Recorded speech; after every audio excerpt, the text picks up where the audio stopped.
Hey, what's going on everybody? It's your boy Murray Sports Story back again with another video.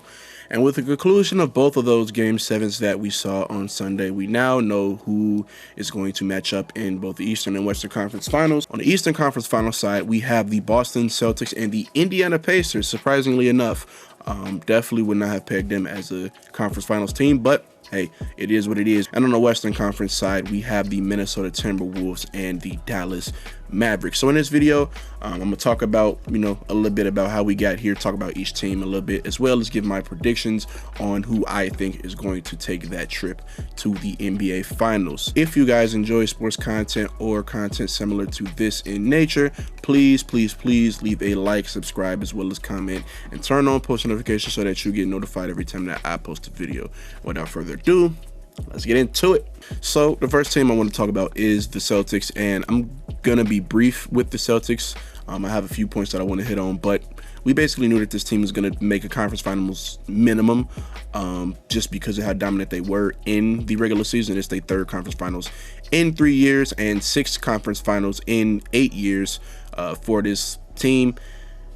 They've shown that they can at least get to this step. Of course, in 2022 was the only time that they've reached the NBA Finals, and we know how that ended up. But hey, we can't say that this team ain't at least consistent. They're consistently a conference finals team, and I think they're clearly the strongest team left in the playoffs. I think they probably would have battled out with the Denver Nuggets for that title, but obviously with the results that we just got and with the results that we've seen from both of these teams, I think that it handily I think that we can easily give this this label to the Celtics, and for good reason, because they have been overall the best team throughout the entirety of the season, and so it's a good thing that that is carrying on to the playoffs, at least to the conference finals.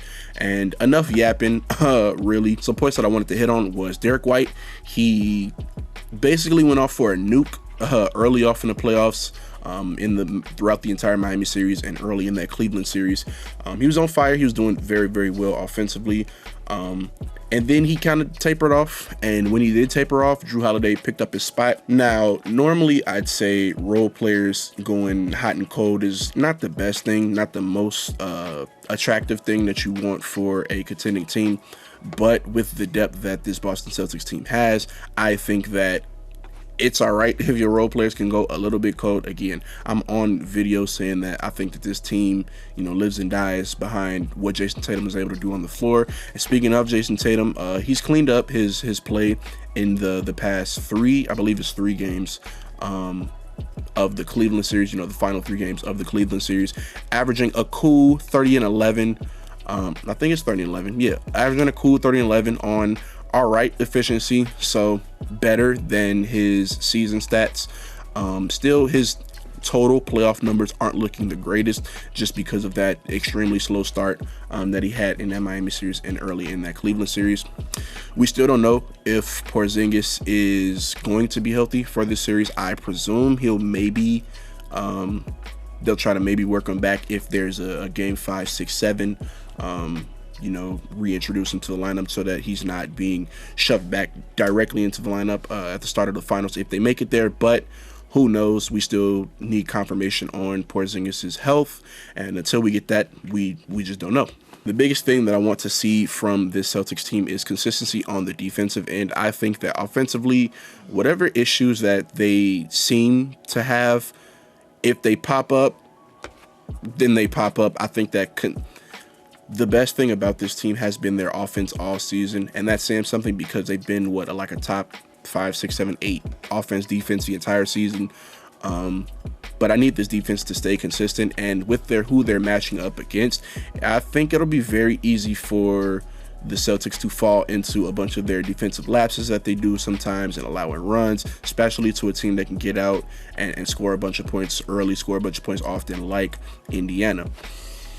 Moving on to Indiana, though, in this last series, we saw Tyrese Halliburton be a better scorer than he was in the Bucks series, going from 16 points per game, I think it was, to a respectable 21 points per game. I think he averaged like 7 assists as well, so I think it went from 16 and 10 to 21 and 7. So being a little bit more selfish in the playoffs, something that I do like.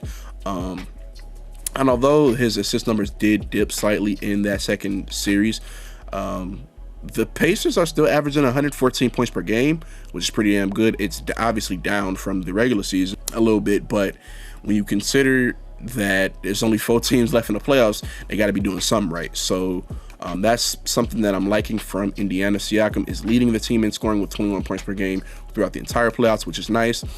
Just the entire team is they really play into their strength well. Again, they had one of the top offenses in the league for the regular season, and I'd say this is probably the best offense that is remaining in this playoffs. I mean, just looking at the raw numbers, not taking anything else into account. Their offense has been great. My main concern is, can their offense keep pace? Because there's only they have to go through one of them, which is the Celtics. And the other matchup that they could potentially see is on the Western Conference side in the Minnesota Timberwolves, and their defense is easily the best defense that is left in the playoffs. The Mavericks have a respectable defense for the playoffs, but they're not on the same level as the Celtics or the Timberwolves defenses. My question is, are they going to be able to keep up?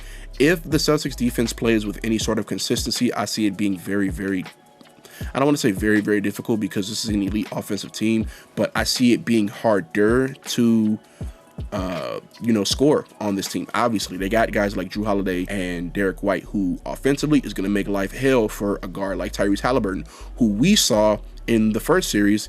He didn't look very himself, I should say. He averaged 16 points per game on that series, which isn't bad, but it's down from his regular season. And then he went back up to his regular season scoring average at 21 in the Knicks series. The Knicks also are not a very easy defense to score on. So him being at that 21, I think bodes well as a sign for this team and this team in general, scoring as much as they did, as well as they did on a defense as capable as the Knicks defense. I think that, again, that bodes well for them. It's just that their offense is going to have to keep up, and I don't know if they're going to be able to do so. The final thing that I'm going to mention about both the Celtics and Indiana is, yes, the Eastern Conference side of the playoffs has been injury ridden, whether it be the injuries to Jimmy Butler and Terry Rozier on the Miami side, or Giannis not playing a lick of the first round, Damian Lillard being in and out of the lineup for the first round matchup, them losing that matchup, the Knicks losing out on Mitchell Robinson was it Mitchell Robinson? Yeah. They lost out on Mitchell Robinson partially through that Indiana series. They lost out on OG Anunoby for a game, and he played the last game hurt. You could clearly tell he was hurt. Josh Hart ended up getting hurt. Jalen Brunson broke his hand in the last game, so he didn't even end up finishing the game. And then obviously you want to talk about Julius Randle not suiting up for the playoffs at all, not suiting up for the second half of the season at all. Again, we can go on and on about the Eastern Conference's injuries, and while obviously injuries play a factor in the game, they're also unfortunately a part of the game, and I'm not going to fault either team for playing who's in front of them. Moving on to the Western Conference side of the bracket. Who do I want to talk about first? Let's talk about the Mavericks first.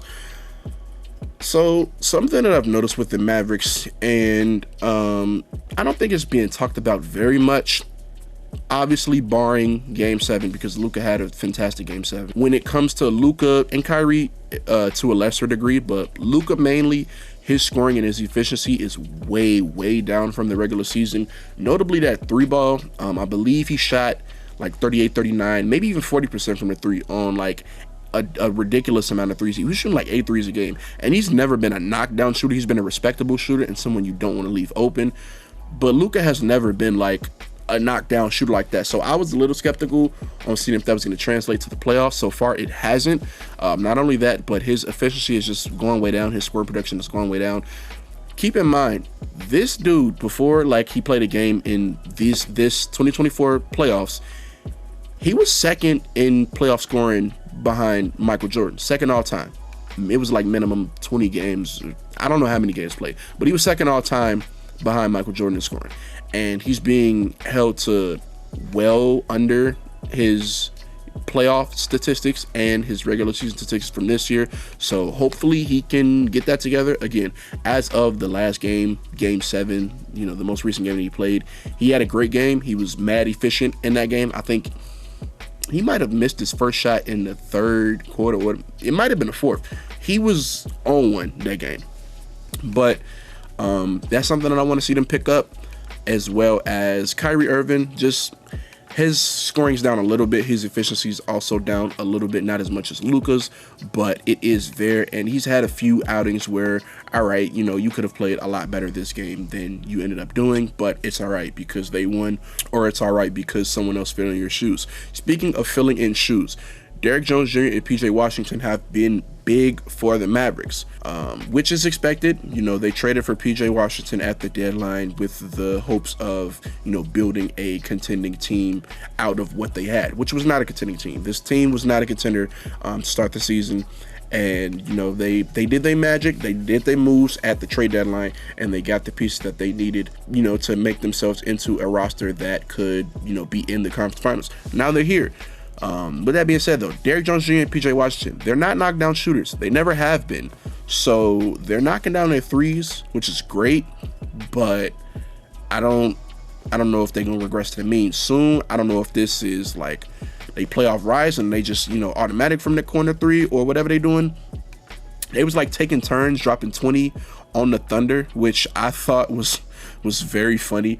But I don't know how long that's gonna last. I don't know if it's gonna last through the next series that they play, because again, the Timberwolves defense is the best defense left in the league, in the playoffs. So if it does last, that's cool. If it doesn't, they're gonna need someone to supplement that shooting, and I hope that it can be Luka and he pick his averages up, but I don't know. Since we're talking about the Mavericks, I cannot make this video without talking about Derek Lively and Daniel Gafford. They've been playing fantastic throughout this entire playoffs, but especially last series.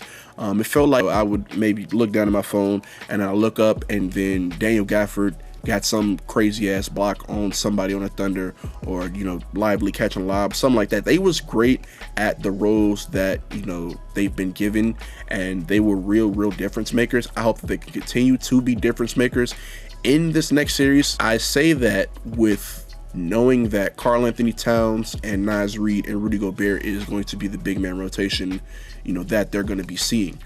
I hope that they are able to step up. I'm mainly looking at Gafford because he's the veteran. You know, Lively, he's a rookie and he's played well up until this point, but there's only so much that you're realistically going to ask from a rookie.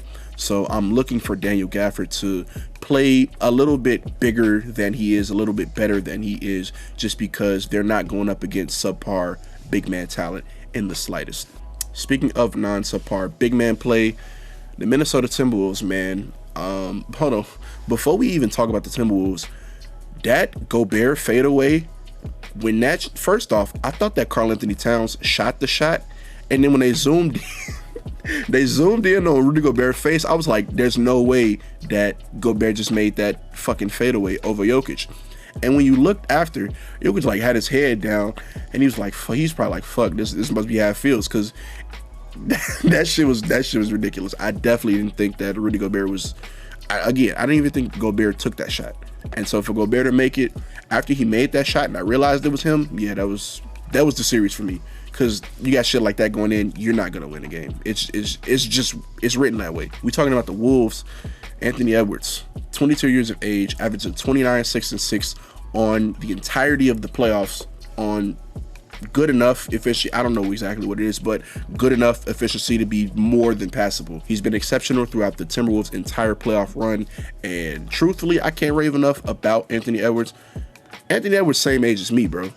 So like, that shit kind of crazy. So the similarities between Anthony Edwards and Michael Jordan are cool because they kind of look similar, but this playoff run is really giving me shades of D Wade in his, you know, his 06 bag when he won that Finals MVP his third year in the league. How long has Anthony Edwards been in the league? What is it, 4 years? So like, hey, the parallels are there. I'm just drawing the lines.